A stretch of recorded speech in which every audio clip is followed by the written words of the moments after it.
உங்கள் எம்ஆர்ஹெச் மணி பேசுகிறேன். இன்றைக்கி என்ன ஒர்க் பண்ண போகிறோன்னா போர் மோட்டர் இறக்க போகிறோம். 300 அடி 2 பேர் தான், நானும் விருந்தேன். மோட்ரு, பம்பு, பைப்பு,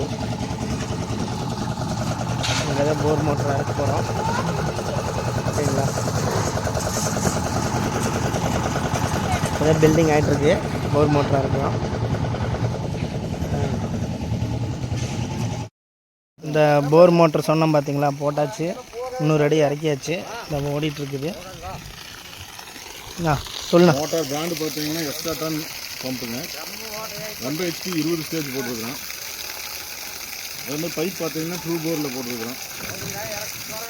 கேபிள் இப்போ 300 அடியில் இருக்குது. கேபிள் வந்து சின்ன போட்டிருக்கிறோம். 300 அடியிலேருந்து இப்போ தண்ணி எடுக்குதுங்க. அந்த மற்ற பிராண்டுக்கு இதுக்கு என்ன டிஃப்ரெண்ட்டு? இப்போ நம்மளுக்கு பார்த்தீங்கன்னா கரெக்டாக ISI ரிலேட்டடாக ISI இதுக்காக கரெக்டாக ஒர்க் பண்ணுங்க. இப்போ 9 ஆம்ஸாக 1 HP 9 ஆம்ஸாக 9 ஆம்ஸாக லோட்லேயும் வேலை செய்யும். உங்களுக்கு பார்த்தீங்கன்னா பவர் ஃப்ளக்சுவேஷன் இருந்தாலும் அல்லது ஐஆம்ஸு ட்ரைவன் ப்ராப்ளம் இருந்தாலும் ஆட்டோமேட்டிக்காக உங்களுக்கு இது கட் ஆஃப் ஆகிடும். வேறு என்ன பெஸ்ட்டு?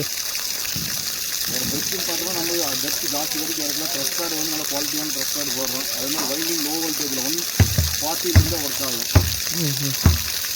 மற்ற மோட்டர் வந்து 2 மணி நேரம் கண்டினியூவாக போட்டால் இதாகிருமில்ல. இது நம்ம டெம்பரேச்சர் ஆக்சுவலி பார்த்தீங்கன்னா நம்ம நார்மலாக 26 டிகிரி செல்சியஸில் டெம்பரேச்சர் ஆக்சுவலி வராங்க.